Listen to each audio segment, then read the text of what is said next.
నమస్తే, నేను మీ Chari qualified personal finance professional QPFP. డబ్బులు ఊరికే రావు, అది సంపాదించడానికి ఒక ప్రాసెస్. రాత్రి పగలు కష్టపడి గవర్నమెంట్ ట్యాక్సులు కడితేనే డబ్బులు వస్తాయి. అలాగే SIPలో ఇన్వెస్ట్ చేసే లాంగ్ టర్మ్ SIP ఇన్వెస్టర్ కూడా రిటర్న్స్ ఊరికే రావు. నేను ఎందుకంటున్నానంటే లాస్ట్ 10 yearsలో స్మాల్ క్యాప్ SIPs చాలా అద్భుతమైన రిటర్న్స్ ఇచ్చాయి. ఫర్ ఎగ్జాంపుల్, నేను ఫండ్ నేమ్ తీసుకోను కానీ టాప్ 5 ఫండ్స్ ఆల్మోస్ట్ నేను చెప్పిన రిధంలోనే ఉన్నాయి. ఫర్ ఎగ్జాంపుల్ 2013 నుండి మొదలుపెట్టి 2023 వరకు ఎవరైనా ఈ స్మాల్ క్యాప్ ఫండ్లో ఒక స్మాల్ క్యాప్ ఫండ్లో 10,000 రూపీస్ SIPs ఇన్వెస్ట్ చేసుకుంటూ వస్తే వాళ్ళకి ఈ లాస్ట్ 10 yearsలో 24% రిటర్న్ వచ్చింది. 24% return, 24% XIRR return is a very good return, చాలా అద్భుతమైన రిటర్న్ ఇది. ఓకే, అంటే నేను 10,000 రూపీస్ ఇంటూ లాస్ట్ 10 yearsలో ఓవరాల్గా నా ఇన్వెస్ట్మెంట్ 12 lakhs అవుతే నాకు వచ్చిన రిటర్న్ 42 lakhs అనమాట. సో ఇది చాలా అద్భుతమైన రిటర్న్. ఓకే, ఇప్పుడు దీని జర్నీ చూద్దాం. మనం అనుకుంటున్న ఈ 24% రిటర్న్ ఫండ్ ఏదైతే ఉందో ఆ పర్టికులర్ ఫండ్ ఫస్ట్ ఇయర్లో 0% రిటర్న్ ఇచ్చింది. 0% రిటర్న్. ఫస్ట్ నా ఇన్నేవి 10 రూపీస్తో స్టార్ట్ అయితే అది అప్స్ అండ్ డౌన్స్ అవుతూ పడిపోయి పెరిగి ఆల్మోస్ట్ 1 year అయిపోయేసరికి 12 months తర్వాత అది మళ్ళీ 10 రూపీస్లోనే ఉంది ఎన్ఏవి. ఆ సబ్సిక్వెంట్ ఇయర్లో ఏమైందంటే 10 రూపీస్ ఎన్ఏవి కాస్త ఆల్మోస్ట్ ఒక దాదాపు 25కి వెళ్ళిపోయింది. అద్భుతమైన రిటర్న్ నెక్స్ట్ ఇయర్. ఆ తర్వాత ఇయర్ 25 కాస్త ఆల్మోస్ట్ 38, 39కి వెళ్ళిపోయింది, మళ్ళీ అద్భుతమైన రిటర్న్. ఆ తర్వాత ఇయర్ ఏం జరిగిందంటే జస్ట్ 3 రూపీస్ ఎన్ఏవి పెరిగింది. అది ఆల్మోస్ట్ మళ్ళీ 0% రిటర్న్ ఫోర్త్ ఇయర్లో. అండ్ 5th ఇయర్లో మళ్ళీ అక్కడ నుండి 39 నుండి ఎక్కడో 58కి వెళ్ళిపోయింది, మహా అద్భుతమైన రిటర్న్. ఆ తర్వాత ఇయర్ ఏం జరిగిందంటే 58 నుండి 48కి పడిపోయింది, అంటే హ్యూజ్ నెగిటివ్ రిటర్న్. ఆ తర్వాత ఇయర్ మళ్ళీ హ్యూజ్ నెగిటివ్ రిటర్న్, 48 నుండి 40కి పడింది. అక్కడ నుండి 72కి వెళ్ళింది, మళ్ళీ అద్భుతమైన రిటర్న్. అక్కడి నుంచి యావరేజ్ రిటర్న్ మళ్ళీ ఒక ఇయర్ అద్భుతమైన రిటర్న్. అంటే 24% రిటర్న్ ఇచ్చిన ఫండ్ లాస్ట్ 10 years బ్రేకప్ చేస్తే అందులో ఒక 2-3 years 0% రిటర్న్తో ఉంది, అందులో ఒక 2-3 years ఏమో అద్భుతమైన రిటర్న్తో ఉంది, ఒక 2-3 years ఏమో నెగిటివ్ రిటర్న్లో ఉంది, ఇంకో 2-3 years యావరేజ్ రిటర్న్ ఉంది. ఈ వాలటాలిటీని మొత్తం కంబైన్ చేస్తేనే ఆ పర్టికులర్ ఫండ్ యొక్క రిటర్న్ 24% రిటర్న్కి వచ్చింది. ఇప్పుడు మనం అబ్జర్వ్ చేయాల్సింది ఏంటంటే investor return versus investment return. మనకి గత 10 yearsలో ఈ యొక్క స్మాల్ క్యాప్ ఫండ్స్, చాలా స్మాల్ క్యాప్ ఫండ్స్ 24% రిటర్న్స్ ఇచ్చాయి. కానీ 100 members ఒకవేళ ఆ ఫండ్లోకి ఎంటర్ అయితే స్టార్టింగ్లో 2013లో ఇవాళకి వచ్చేసరికి 10 members కూడా అందులో లేరు. 90% of the people withdrawn in between. ఇంకా అందులో మోర్ దెన్ 25-30% వరకు ఉన్న ఇన్వెస్టర్స్ అయితే ఫస్ట్ ఇయర్లో 0% రిటర్న్ చూడగానే వెళ్ళిపోయారు. SIP లాజిక్ ఏంటంటే లాస్ట్ 10 yearsలో 24% రిటర్న్ ఇచ్చింది అంటే దాని అర్థం ఏంటంటే ఫస్ట్ ఇయర్ కూడా 24%, సెకండ్ ఇయర్ కూడా 24%, థర్డ్ ఇయర్ 24%, కన్సిస్టెంట్గా 24% రిటర్న్ ఇచ్చే ప్రోడక్ట్ కాదు. ఇన్ఫ్యాక్ట్ అది SIP కాదు, అది ఏ ప్రోడక్ట్ అయినా సరే, అది అసెట్ క్లాస్ అయితే కనుక వాలటాలిటీ ఉంటుంది. అది గోల్డ్ అయినా, మ్యూచువల్ ఫండ్స్ అయినా, స్టాక్స్ అయినా, రియల్ ఎస్టేట్ అయినా. సో ఈ investment returns versus investor returns దగ్గర ఎక్కడ ప్రాబ్లం వచ్చింది అంటే ఈ ఫండ్ పెరుగుతున్నప్పుడు అందరికీ ఆనందం వేసింది, మంచిగానే రిటర్న్స్ వస్తున్నాయి.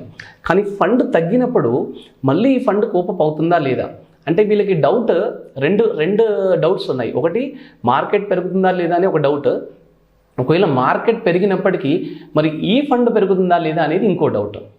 సో అందుకని ఏ ఇన్వెస్టర్ అయినా చేయాల్సింది ఏంటంటే ఆ ఫండ్ యొక్క ఫండమెంటల్స్ని స్టడీ చేయాలి. ఈ investment versus investor return gap ఏదైతే ఉందో అది ఇండియాలోనే కాదండి, ప్రతి కంట్రీలో ఆ ప్రాబ్లం ఉంది. ఎందుకంటే మనకి ఆ ఫియర్ వర్సెస్ గ్రీడ్ ఏదైనా ఉంటుంది కదా, దానివల్ల ఈ ప్రాబ్లం.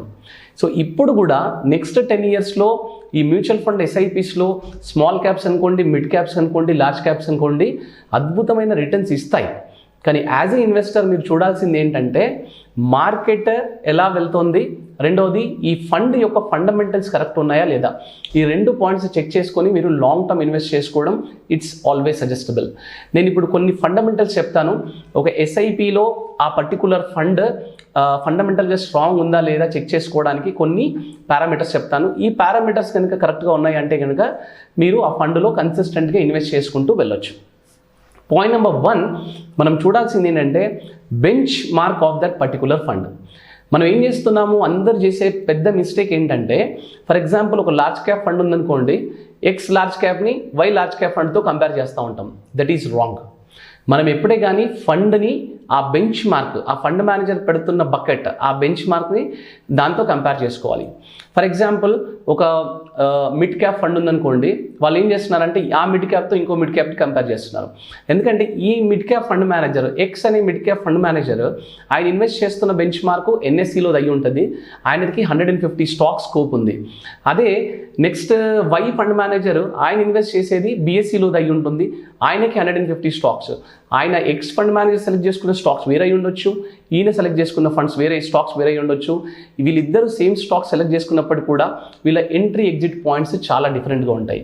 అందుకని ఫస్ట్ ఆఫ్ ఆల్ ఫండ్ స్ట్రాంగ్గా ఉందా లేదా అని చెక్ చేసుకోవడానికి మనం ఫస్ట్ చూడాల్సింది వాళ్ళ బెంచ్ మార్క్తో కంపేర్ చేసుకుంటే ఫండ్ మేనేజర్ కరెక్ట్ ఆల్ఫా కన్సిస్టెంట్గా జనరేట్ చేస్తున్నాడా లేదా అని చూసుకోవాల్సింది ఒకటి.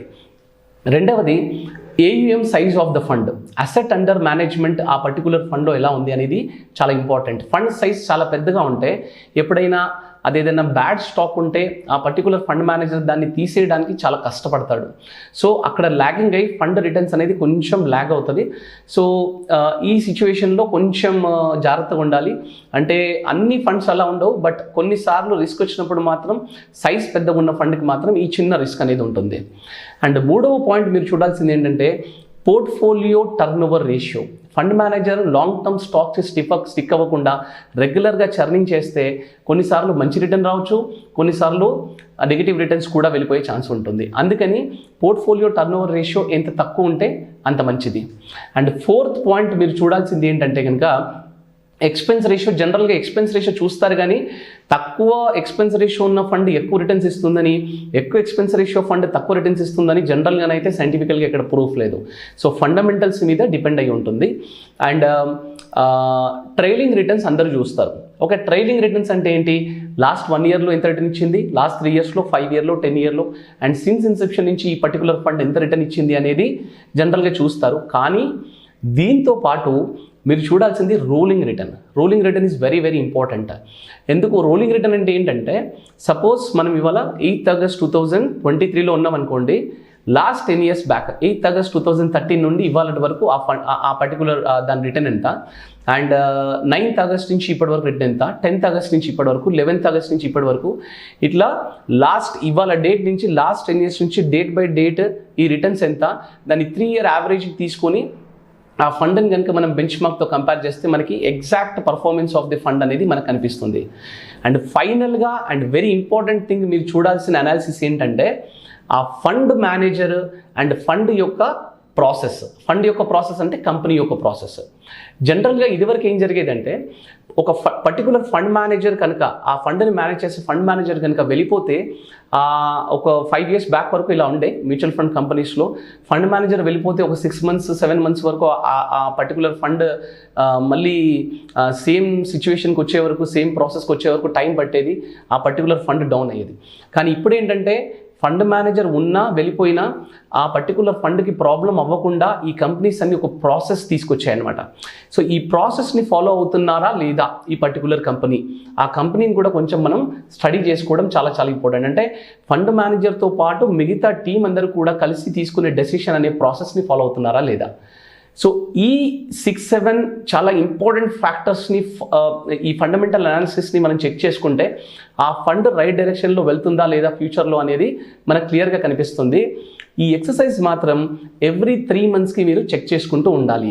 ఒకవేళ మీ దగ్గర టైం లేదు, ఇలాంటి చెక్ చేసే నాలెడ్జ్ మీ దగ్గర లేదనుకోండి, ఎవరైనా మ్యూచువల్ ఫండ్ డిస్ట్రిబ్యూటర్ కానీ ఎవరైనా అడ్వైజర్ దగ్గరికి వెళ్ళి వాళ్ళ త్రూ ఇన్వెస్ట్ చేసుకోవడం చాలా చాలా ఉత్తమం అండి. అన్నెసరిగా అన్నీ మీరే చేసుకోవాలి, మనకు టైం లేదు అని చెప్పేసి ఇన్వెస్ట్మెంట్ చేయకుండా ఉండడానికంటే ఎవరైనా అడ్వైస్ తీసుకొని ఇన్వెస్ట్ చేయడం చాలా చాలా ఉత్తమం. నెక్స్ట్ 10 yearsలో 15 yearsలో కూడా చాలా మంచి రిటర్న్స్ రాబోతున్నాయి. కానీ మీరు జాగ్రత్తగా, అది స్మాల్ క్యాప్ అయినా, మిడ్ క్యాప్ అయినా, లార్జ్ క్యాప్ అయినా, జాగ్రత్తగా అనాలిసిస్ చేసుకొని ఇన్వెస్ట్ చేస్తేనే అద్భుతమైన రిటర్న్స్ వస్తాయి. ఎందుకంటే డబ్బులు ఊరికే రావు, అట్లాగే ఎస్ఐపిలో ఉన్న రిటర్న్స్ కూడా ఊరికే రావు. నమస్తే.